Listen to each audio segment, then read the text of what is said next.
Hello everybody and welcome back to EBINOTTI Beauty. If you're new here, I am EBINOTTI. Today I'm going to show you guys how I got this super classic red lip with wings look. I love doing a wing with a red lip. I think it's so classic and so beautiful on so many different people. So let's get started. I'm going to show you guys how I got this one today. There I am, bare face. So make sure you've moisturized. That's obviously a very important thing to do to start. Jumping into primer, today I'm going to use the Nivea Men's Aftershave Balm. I highly recommend this from the drugstore if you've never tried it for a primer and you have a similar complexion that I do, dry to normal. This will work really well for you. In the wintertime, I like to double up on my primers and use something like this e.l.f. primer. It's a balm.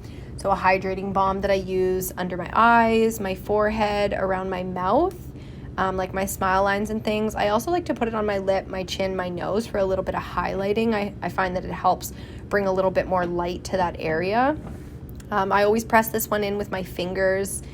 I don't really go in with my sponge until afterwards. So after I've pressed this all in and everything's feeling nice and hydrated and really good to go, I give it just a couple of minutes before I step into foundation.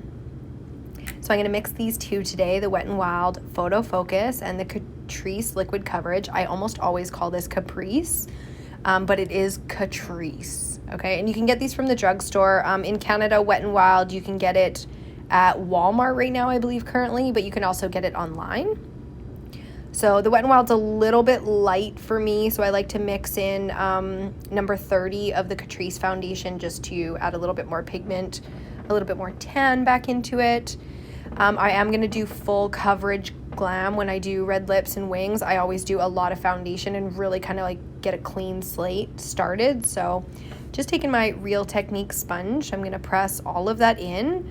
I am going right up under the eyes and all the way across the eyelid with this foundation today, prepping it for the eyeshadows that will come. To bring some warmth back into the face, I feel like I'm stumbling. To bring some warmth, we got this, back into the face, I'm going to use this Wet n Wild Cream Contour Stick. I believe this one's in Chestnut. Maple's also a really good color if you're in my kind of color family.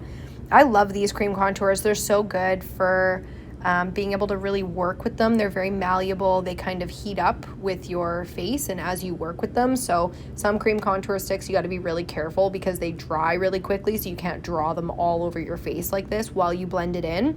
You got to go kind of spot for spot. So if you're using this product, you can draw the whole face out like I've done here. I'm just using one of my BH Cosmetics brushes to blend this all out. If you guys are curious about the brushes that I use specifically, just let me know and I'll start linking them as well, but I do link my brush sets down below. If something's not linked down below, it will always be listed down below. I am, like I said, Canadian, so I leave Canadian links for all my Canadian peeps. BH Cosmetic is amazing for brushes as well. If you're interested in what I use, I almost always buy my brushes from BH. So just blending this one out, adding a little bit around the mouth, a little bit more than I normally do because I wanted to do a bit of a contour because we are going to have that red lip going in. And then this is how I blend out my nose contour as well, just flicking it up towards the bridge of the nose. Sorry if you guys can hear my super noisy chair. And then dragging that out across the eyelids and towards the temples so we don't have any harsh lines, and then bringing that color back into the face on the forehead. Really blending it around and bringing some color and some tan back in. So because I used a lighter foundation, we already have like a pretty good contour going on here. I always blend that contour down the jawline and underneath, especially if I have any of the contour under the chin. You don't want to have like a weird brown line under your chin. That's not going to be a contour. It's going to be weird. And then going in with the Maybelline Age Rewind Concealer, a ride or die for sure. If you guys don't know this one and you need concealer under your eyes, do try it out. It's one of the best. So just putting that under my eyes, doing some highlighting down the nose with our little exclamation point.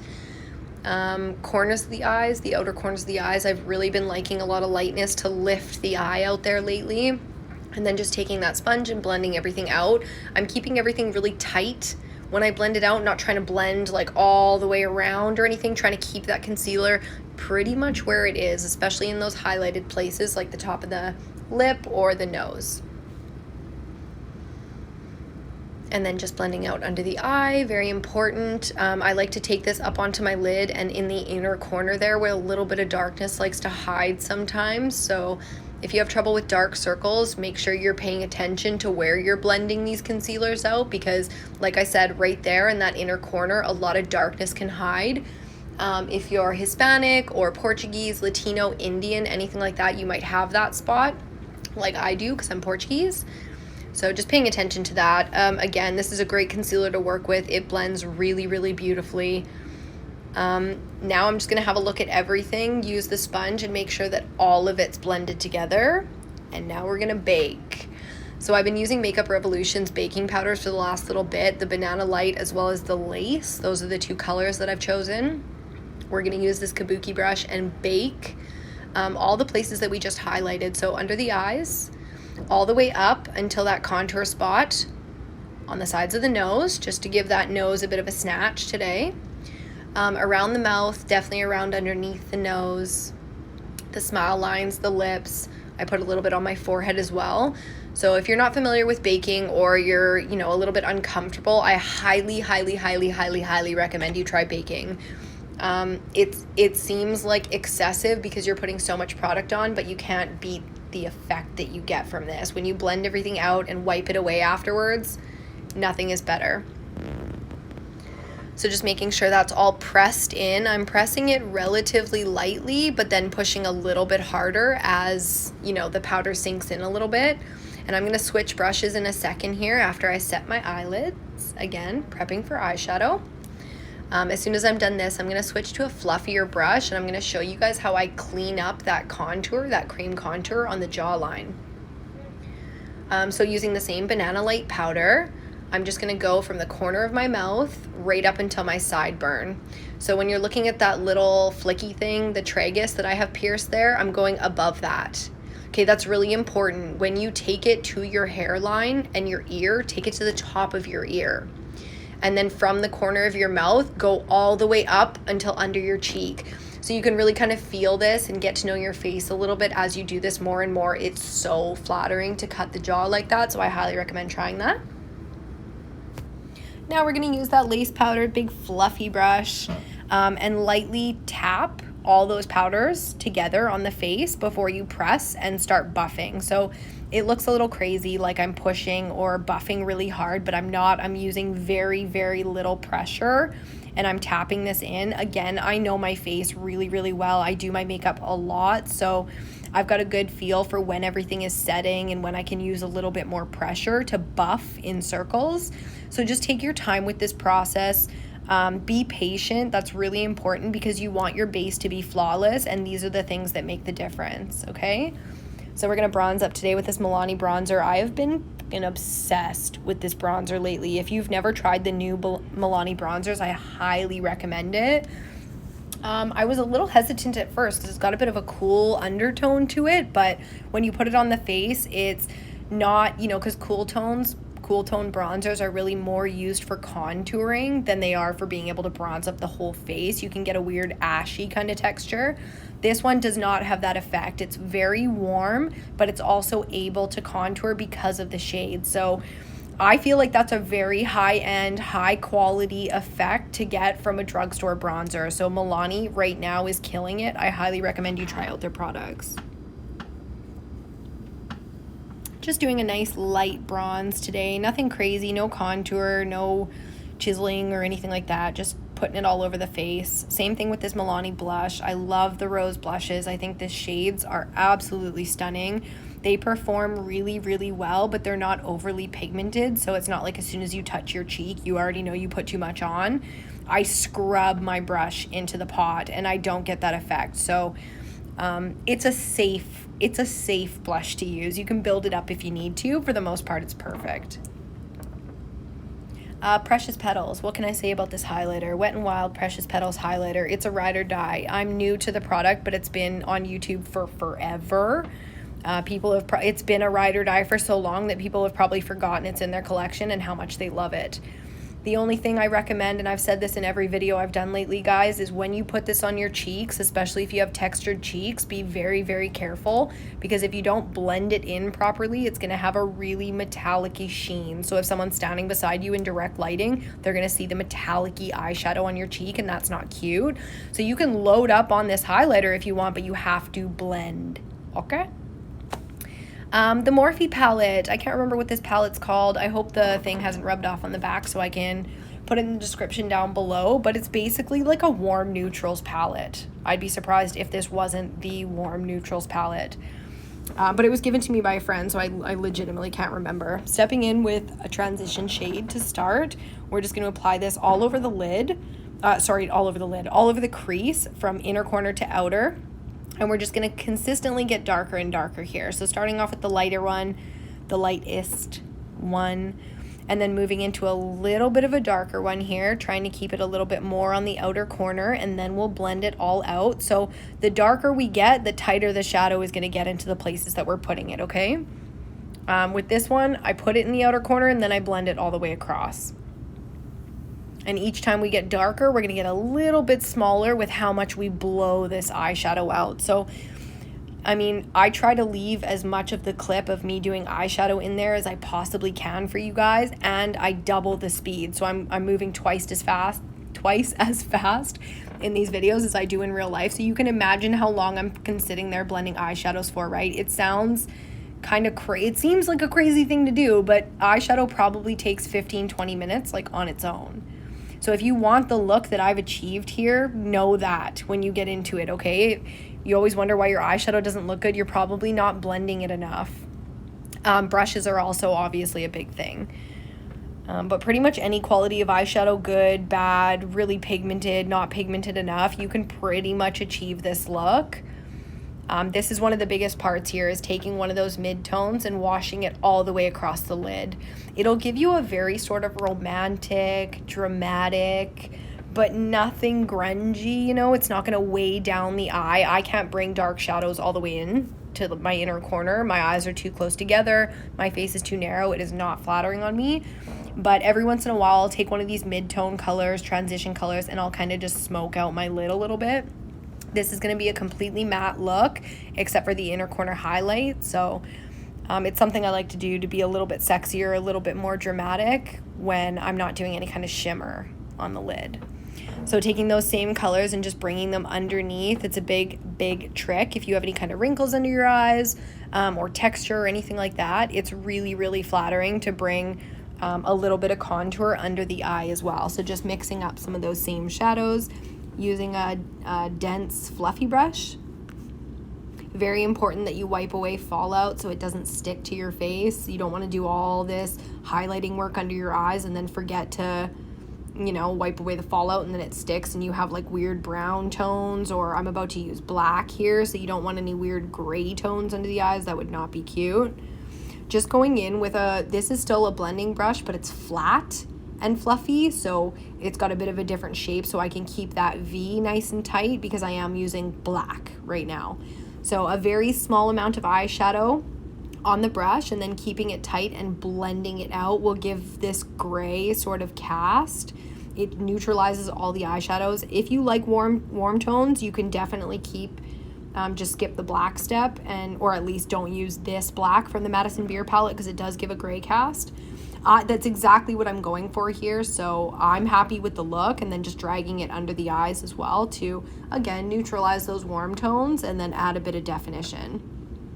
It's with warm brown eyes, it's one of my favorite things to do, is do neutral or cool tone browns on the eyes, or even grays like I'm doing today, because it's very, very, very flattering to warm toned eyes.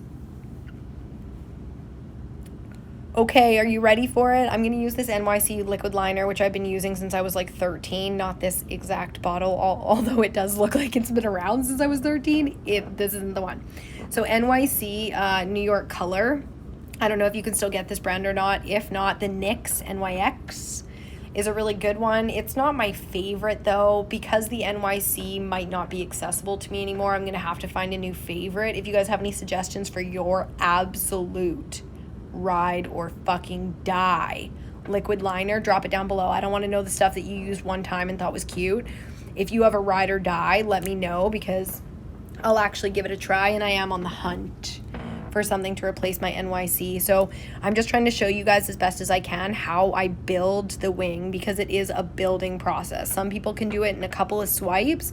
Other people have to do it in like 400 swipes. I am one of those people. My inner corner is a bit of a trouble area, and then the angle of the wing when I first pull out that first line to build my wing, very trouble areas for me. So I might make it look easy because I've been doing this for a very long time, but take your time. You know, it took me years to get down the wing. If you really can't work with liquid liners or felt tip liners, it's one of the hardest things to do. Try the gel pots. So it's like a little gel pot of liquid liner with an angled brush. The angled brush from MAC is really good, and BH Cosmetics, I would assume, because I love their brushes, has a great one as well. My MAC one has been with me since I was like 18. I'm about to turn 34 if you guys are curious.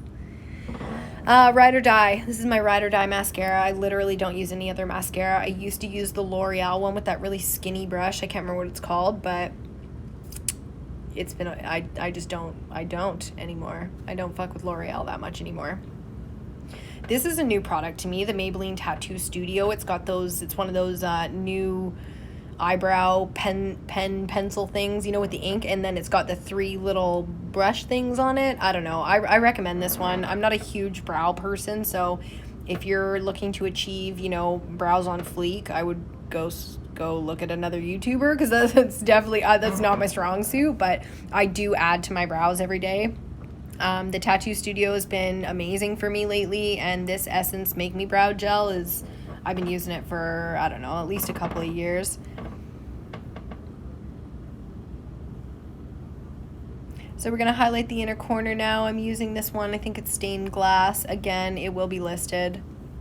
It's a really pretty glitter. It just doesn't have very much in terms of pigment. So I thought that would be the perfect shadow to just pop in the inner corner today for a little bit of a highlight. I always drag it underneath a little bit.